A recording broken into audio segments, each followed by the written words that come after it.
Should you stretch? It's not a hard and fast rule that you should. Basically, my guidance on stretching is if it feels good, and it should feel good when you do stretches, then I say go for it. Welcome to the LubDub show, everyone, brought to you by the Providence Heart to Start program and the Oregon Brewery Running Series. The LubDub is a weekly podcast, an interactive video show where we talk to experts about all things running and walking and just keeping active. We also get to hear from some Heart to Start program champions who provide motivation as we embark on this 12-week running journey to begin 2021 as a community united in becoming our best, healthiest selves. My name is Nathan Freeberg. I'm the co-founder of the Oregon Brewery Running Series, and since 2016, we have been hosting untimed, family-friendly 5K fun runs that start and end at great breweries all over Oregon and Southwest Washington. I am so excited that our two communities, the Providence Heart to Start and the Oregon Brewery Running Series, have combined forces for this unique opportunity as we are all adjusting to the social distanced world that we live in. This is week 3 of the LubDub. If you are just joining us, please go back and listen to the 2 previous episodes. Last week, we talked with Dr. Morse from the Seaside Heart to Start program. He gave us a great word of encouragement and reminded us to keep going even when it's hard.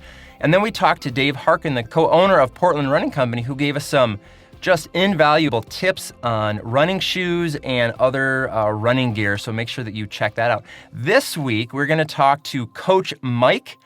He's going to be stopping by. He's had a bit of a long day, and you'll find out why later. He is, he's our West Side group leader, leading those workouts when there are workouts to lead.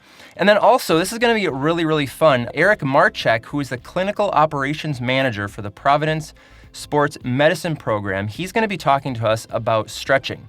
Should we stretch? Shouldn't we stretch? How should we stretch? All kinds of stuff. I'm really excited as a runner myself to get some more good info on this. And actually, he put together the dynamic stretching program that's a part of the community portal. So you're going to want to check that out when we're done here. He's just going to help all of us stay healthy on this 12-week journey and hopefully beyond, like way, way, way beyond that. But before we get to any of that fun stuff, I would like to invite Tracy Rose to come give us a few announcements. Tracy is a master of multitasking, as we all know. Tracy, what do you got for us this week? Hello, Nathan. Hi, everyone. Thanks so much for hopping on. Just a couple little notes. I want to get into all this good stuff with Mike and Eric. We did do the drawing, so you guys know this photo of the week that we've been doing. Love all of the interaction and engagement. This past week, it was kind of show off your alma mater or whoever your allegiance to with college sports. And so we had a lot of people share. And as you know, if you listened to the podcast and read everything, this was a competition week to where everyone that posted or shared their photo were entered into a drawing. What I did was take all of the names, put it into a very scientific random name picker online. And I would like to congratulate Elizabeth Butcher for winning. What you won is a goal event race entry, compliments of Oregon Brewery Running Series. Nathan, thank you. You will get a free code to register for the goal event when registration opens next week. So congratulations. Thanks everyone for sharing. This week, if you didn't see it in our email that went out or on the portal or anywhere else, I share everything for you guys. It is finding a heart in nature. So those natural hearts that are created from leaves or the trees, or maybe someone's put a special heart someplace out in nature on your adventures. Snap a picture, share it with us. We'd love to see all the fun hearts that are floating around out on our adventures and out in nature. So share those. We'll get those pulled back together for a fun photo collage here at the end of the week. And our Hail It Forward, I know we talked about this in week 1. It's a really important aspect of our programming at Base Camp and with Heart to Start. And it's that whole idea of doing good for others. It also does good for you. And go back to that podcast. You can hear some amazing conversation that Dr. Beckerman shared.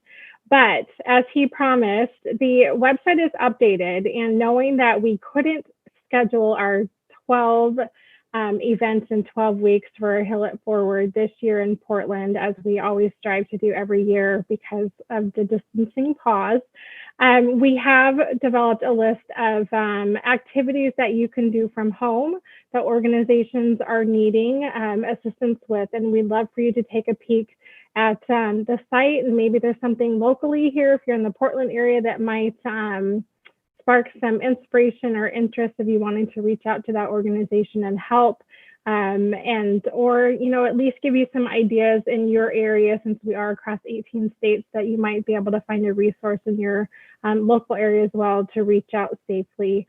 The organizations are still in need in our areas for help, and they've gotten really creative, and we're super excited to be able to share some of those. And we will build on this as we hear more. We just want to invite you to look at that list or find something else that speaks to you. One more thing, we are closing registration. Amazingly, we're at 1,850 participants in this community this year. We're blown away. We love it. We're so excited to have 18 states participating. It is unreal. And but we do have to close it specifically for safety. We want to make sure everyone that is participating has had a fair start and can continue the duration of the 12 weeks safely with the training. So if you know anyone that's wanting or wavering, wondering what you've been up to the past couple of weeks and want to get registered, have them get it done, hearttostart.org by Friday. We will close registration Friday evening. So that's all I have right now. We'll stick around and answer a bunch of questions and such at the end. But thanks so much, Nathan. Thank you, Tracy. I know we've been texting these numbers. That's just crazy. 1,850, 18 states, 2 countries. I am blown away by that. I just think that's amazing that many people are wanting to do this program and really start 2021 just kind of on their best. That's amazing. What, just for comparison's sake, what was last year? Do you know that number off the top of your head? Yeah, so we were just about 600, knowing that was just the Portland area of our 6 locations that we normally have in person. That was our Portland area, was right about 600. So wow. Huge growth. And, we want to think that people are wanting to try and find something good for themselves and finding a great community to end this 2020 and launch 2021 on a good note. Oh man, I'm not a math wizard, but that's 3 times more, I think, approximately. So that's pretty fantastic. So thanks for all of your hard work. I know that, as I have experienced, when your numbers get big, all the little help emails and other things, and we're happy to do it, but it's just sometimes it's a lot of balls to juggle. So thank you so much, Tracy. I really appreciate all of that behind the scenes work. My next guest is Coach Mike. Mike's a buddy of mine. I've known Mike for a while. He's one of those people that I don't know how long I've known him or when I met him. He's just kind of one of those people that whenever you need help with something, you need someone to go on a 20-mile long run with you, you need, you're moving, you need a volunteer for this event. He's the guy to do that. Mike has a huge heart, pun intended? No pun intended? He's great. And so before we get into his little word of encouragement, I'm going to do something I maybe shouldn't do, but I'm excited to. I'm going to ask everyone to unmute. Today is Mike's 36th birthday, and this is probably going to be chaos, but can we all sing a very quick version of Happy Birthday to Mike? Ready? 1, 2, 3. Here we go. Happy birthday to dear Mike. Happy birthday to you. Hey, that worked. I think that was about, now if everyone could mute, everyone mute now. I'm going to go through and check here. I think that worked about as well as we could have hoped for. Okay, so guys, you have to hear something. This is crazy. So, Mike's a couple years younger than me, but even what he did today sounds crazy.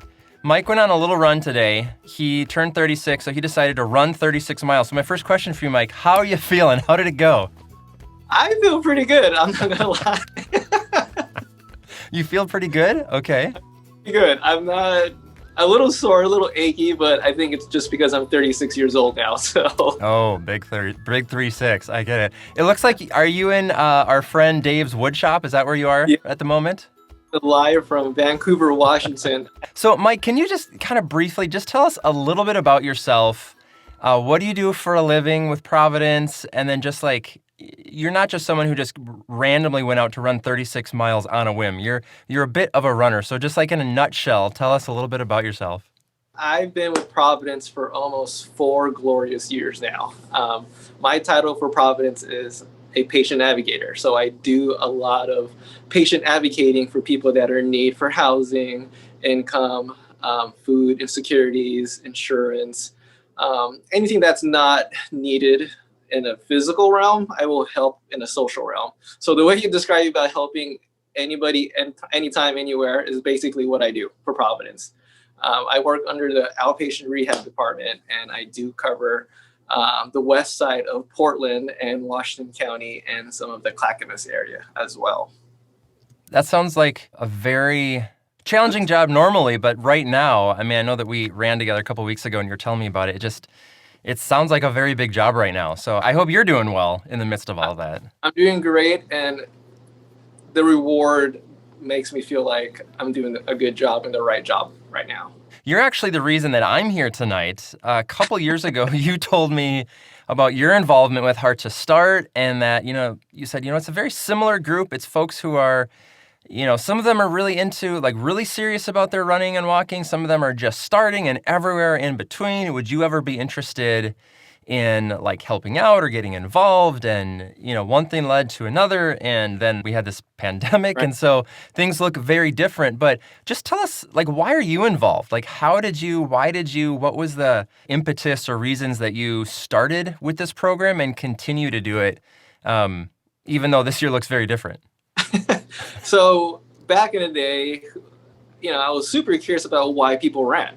You and I run the same circle of running community. We race, we do all these crazy marathons and 5Ks, but I wanted to understand why people ran for fun or why they set the goals. I wanted to know how, the regular person approached running, and trying to figure out what inspired them. And, not in a non-COVID year, we would be on the track and running with these people. And I would ask them, what brought you out here? And there have been some really cool stories about, I'm trying to lose weight, or I'm recovering from a certain surgery, or I'm having this condition. But, it's these stories that make me feel like anything's possible at this point, running or in life. And they're out here running every Saturday, they're running every day of the week, and they're training for a goal. And that it's very inspirational for me.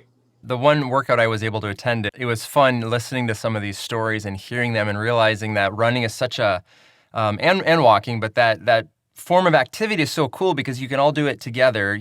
We're literally on the same track together, but just right. At, all kinds of different places and different goals and all that stuff. So we all have one common goal, and it's amazing to lift everybody up at that time. Yeah, so. Absolutely. Well, I seen the comments here. A couple folks, Dr. Beckerman, who's 49, he does not recommend running your age. Another person, 64. So, Mike, maybe could you leave us with, I don't know, some inspirational word or maybe an epiphany you had today? First of all, how long did 36 miles take you? I know you weren't like racing it. What was your total moving time? Did you keep track of that? I'm assuming you did. It was 6 hours and 21 minutes, but I stopped, I had some food, I chatted, people came over, brought some food. So it was more like a social 6 hours of just running. Gotcha. Which is why we're all here, right? It's about the community. Exactly. Yeah. So leave us with something that we can hold on to. This is the start of week 3. So we've got 9 weeks left after this week. So I guess technically we have 10 more weeks. Get us through, we have a lot ahead of us. My word of advice is there is no bad runs. Every run you do is an inch closer to your goal. So if you think it's a bad run, look at the positive light and lace up the next day because it's not a bad run. So continue running, continue believing in yourself, and just know there is a finish line.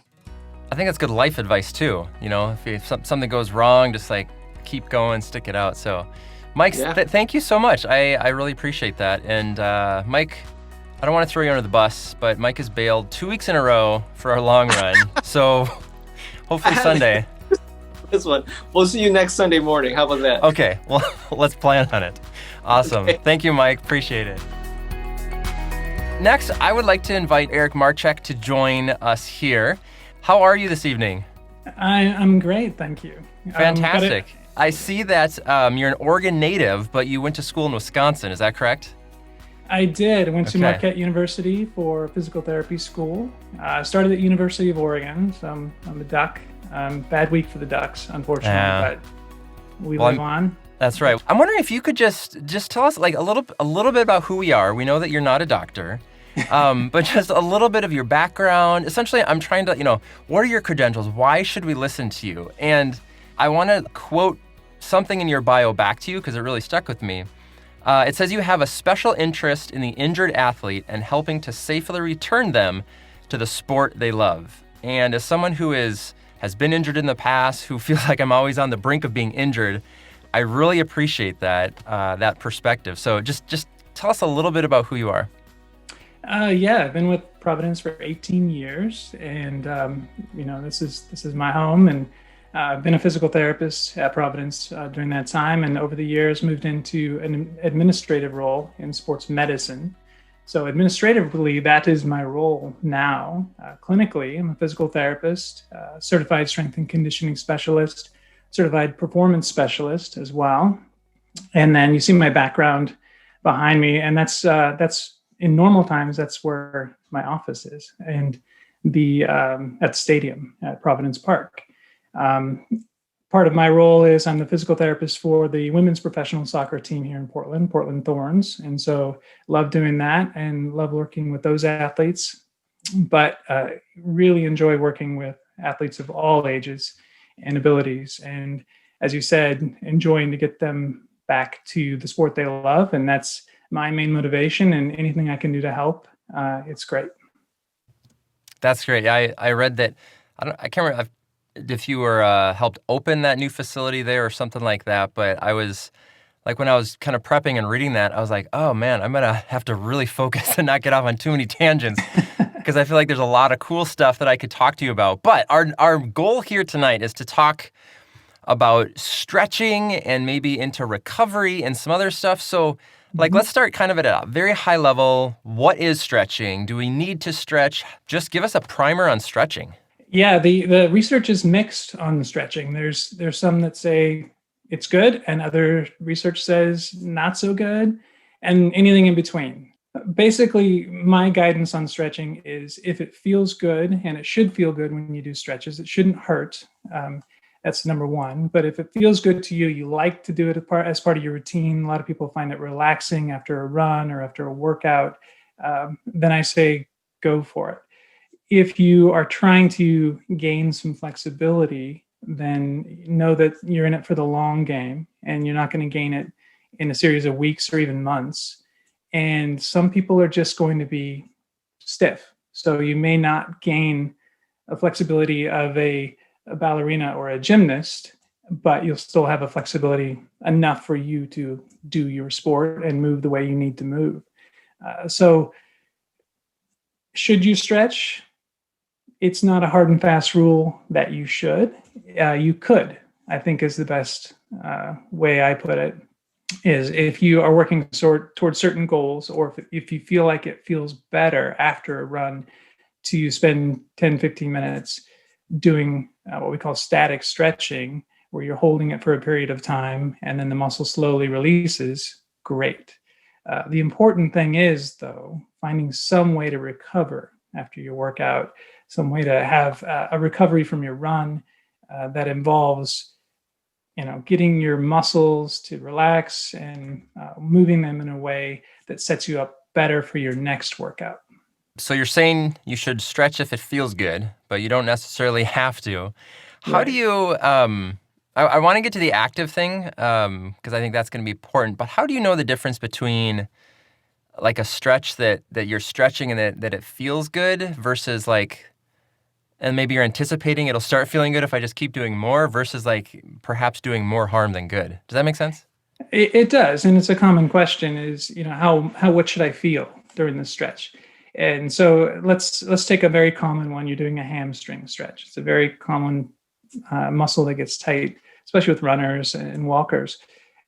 If you go to the point you feel tension in the muscle and you feel that little stretch pain or feeling that we get, then that's where you stop. You don't want to push it beyond that. And if you push it beyond that and you try to go further and further and further over a period of time, the muscles have a protective mechanism inside that will kick in and either go into spasm or just cause so much pain you stop doing it.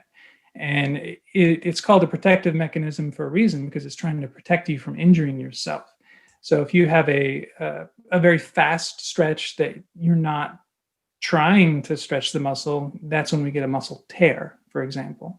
And if you're doing a stretch purposefully, your muscles will guide you on what amount of stretch is okay. And if you really try to push it beyond that, you're asking for trouble.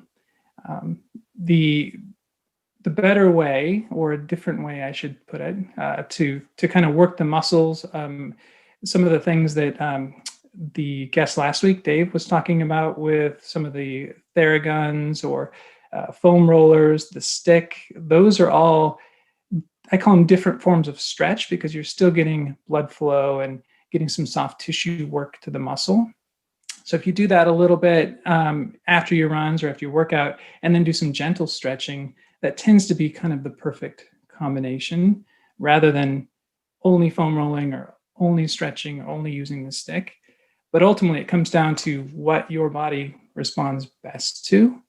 If you say, I'm going to stretch after every run, and you hate it, you're probably not going to stretch after every run. You might get 1 or 2 runs, and then you'll find something else to do, or you won't do anything at all. Again, the important thing is to find some way to actively recover your body. So especially after a day, Mike needs to be listening to this. So tomorrow, Mike needs to do an active recovery session for his body, where he's moving, he's doing some soft tissue, he's doing some light stretching, and getting his muscles to kind of recover from the big effort that he put in on his birthday today. I'd love to talk more about that, because I've run a bunch of marathons. I've flown to run some of these races, and I always try to just like walk up and down the airport when we used to be able to go to airports. When I'm on the plane, just the next day, just walk to move the muscles. Obviously, we're not talking about that intensive an activity, but what do you mean exactly by active recovery? Is it just walking? Is it getting on the bike? Is it really moving your body in any kind of gentle way? Like, talk a little bit more about that as all of us are, trying to make it through these 12 weeks. Right. No, it's a great question. It can be anything that's moving. So if you run 36 miles, then maybe not walking a lot the next day is a good idea. So it could be a pool work where you're just moving in the water, for example, and deload those muscles and joints would be an excellent thing for that. A bike, the same thing, where you're not putting weight through those joints, but you're still getting the blood flow. A nice and easy spin would be also a really good thing. You can do it a little bit more passive, where you're not actually doing walking, swimming, or biking, but you're still getting active recovery through some soft tissue work where the blood flow is going. That's where your stretching might come in. Some gentle yoga would be appropriate if you like that. Anything that really allows those muscles to move so they don't get overly stiff, and so that next time you go out and do your workout or you run or walk, then those muscles aren't having to learn to move again. You basically just give some TLC for the muscles that worked hard for you the day before. So you're kind of rewarding them for that hard effort as well. Yeah. Exactly. So you've created the dynamic stretching program, and I'm wondering if you can just what is dynamic stretching versus static stretching, and when might you use one versus the other? I see we have a question in here from Sharon who's asking, what is a good way to warm up, and should you warm up before you stretch? So I'm wondering if those are kind of similar ideas we can sort of lump into one. Absolutely, yeah. So the dynamic stretch or the dynamic warm up, you can use those terms synonymously. It's basically a way to tell your muscles we're going to do some work here. And a lot of times, runners are notorious for this. Cyclists also notorious for this. They'll just get out and start going, and they use the first mile or two to quote unquote warm up, right? That's not always the best policy because you might not have, to Mike's comment about a bad run or a good run, you might not feel great when you get going. And so you do your first mile and you're not feeling very great because you didn't tell your body to get ready for activity. And then you might decide to not continue that day, which would be unfortunate because your body is just saying, hey, give us time to adjust here. We've just been sitting in the office for 8 hours. Hopefully not, but you know how it goes. Finding any way to warm up, the dynamic stretches would be a quick way where you're just putting the muscle on a quick stretch and then getting out of it. And usually during those with movement, with walking forward or, just getting into it fast, getting out of it fast, in the sense that you're not holding it very long, not fast in speed necessarily. Can you give us a quick example of what that might be? Sure. So if you're walking forward and then you start kicking your heels up towards your bottom and doing those, high heel lifts, butt kickers is what we call them, basically. And then you do high knee lifts. And then you can do hip openers where you're trying to step over a hurdle and then the other side. So, an imaginary hurdle. So just getting the hips, the legs moving, getting the heart and lungs ready for exercise. So some exaggerated movements, kind of exaggerated movements to kind of open yourself up again and start doing activity. But it doesn't have to be very structured. It can be 3 to 4 minutes of movement. You can do it while you start your walk or your run, and do those for the first 100 yards or so, and then you're good to go. And then you start your timer and go if you'd like. But the important thing is you're going to have more success if your body's ready for the activity you're asking it to. I have 4 kids, so sometimes if whatever time I can get out is precious, so I skip the warm-up. And every time that I don't skip the warm-up, so the days that I have this lunge matrix thing that I do many times, it's always a better experience. I'm less sore after. The next morning I wake up and I'm not all stiff. So I highly encourage anyone out there who is like, oh, I've never done that before. Maybe I should try. Even if you're just walking, I think, like if I go out for a hike with my kids now, I'll even just do a little something because it just helps my body to feel better. So I assume that since you wrote the thing, you're a big proponent of that, correct? I am, yeah. It's basically, if you think about prepping your body for the movement you're trying to do. And if you're running, that is, prepping your body to take the forces for your joints and getting your ankles moving, getting your hips moving, and then getting your heart rate going a little bit. And same with walking. If you're going to be a walker, just getting, if you start out walking, it might not feel great. And if you've had any little aches and pains, they're going to exaggerate at the beginning of that walk. But if you spend a few minutes warming your body up, it's going to feel better. So simple, yet it's so hard to do, isn't it? It is. We're all time crunched. And I would say factor that component and your recovery into your timing, and you're going to have more success. And you're going to have less chance for being derailed by a little injury or aches and pains that would maybe not motivate you to run that day or go on your walk. Yeah. A few extra minutes every day will potentially allow you to keep being active for much longer. So that's important to remember. So there's a question about an IT band passive stretch. Mm-hmm. IT, very common. It's, you describe it. It's the outside of your knee, correct? It is. It's a band. It's an IT band, and it goes from your ilium to your tibia. So your ilium's up on your hip, and that's what the I stands for, and your tibia down on your lower leg, which the T stands for. And it goes on the outside of the leg, and it provides a lot of stability, or supposed to, when you're running or walking. Typically, and it is a very thick, fibrous band, and so it's not flexible. You can't really stretch your IT band truly. It's not a muscle. However, there is a little muscle that attaches up by your hip that gets tight with runners and walkers. And that's what can cause typically what we call IT band friction syndrome down at the knee. And so you'll get an ice pick stabbing feeling on the outside of your knee, which is very uncomfortable. I've had it myself. And it's typically from overloading that muscle that's attached up at the hip. So stretching that, or really getting some soft tissue work and making sure you're not overloading that particular muscle, is actually key to working on that IT band tightness, rather than just doing some static stretches on it. I've done foam rolling on my IT band before, and it is very painful. Yes. But it can help, right? It can kind of break up some of that stuff, and it's just, yeah, it's painful. Yeah. I have another question here about someone. Looks like they pulled a muscle in their back, and so their specific question is, any thoughts on what I can do to relieve the muscle trauma? Maybe there's two questions in there. So one, are there any kind of common back injuries that you can quickly fix for all of us right now? But then, so that's maybe question one. And question two is, if someone does have sort of an immediate muscle pull, you're doing something, you sneeze, you pick up a kid, whatever, like, oh, something happened, like, what should you do? You obviously, I don't think you should start stretching that right away. So.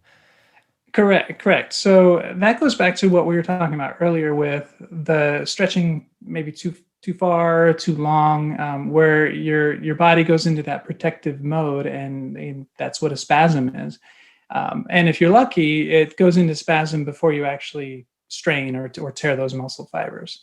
And so sometimes spasm, although being very, very painful, is just saved you a lot of grief long term. So, if you experience that, icing is a good thing to do initially, and trying not to stretch that muscle and trying not to put it in that mode where it feels like it has to protect itself again. After the first 24 hours, if you're still sore, then you can start moving it slowly, and putting some heat on it actually helps at that point. And this is, again, assuming you haven't completely torn the thing, and which is not comfortable. And you'll know after a couple of days if it's not getting better. Then it's time to seek some help to diagnose that. But if you go into that spasm, ice it, rest it for the first day, and then gently start moving, try some heat to move it out, get it moving more, and then start working back into your activities as tolerated. Like everything, it's about maintenance and taking care of all the different parts. So yeah, I was really hoping for just do this and it'll fix those problems, yeah, but not so much. Not so much. I wish it was the case. If I had the answer to that, I'd be very busy. And it's true. Or you'd be out of a job. Right, and nobody would need us anymore. Right, exactly. Yeah.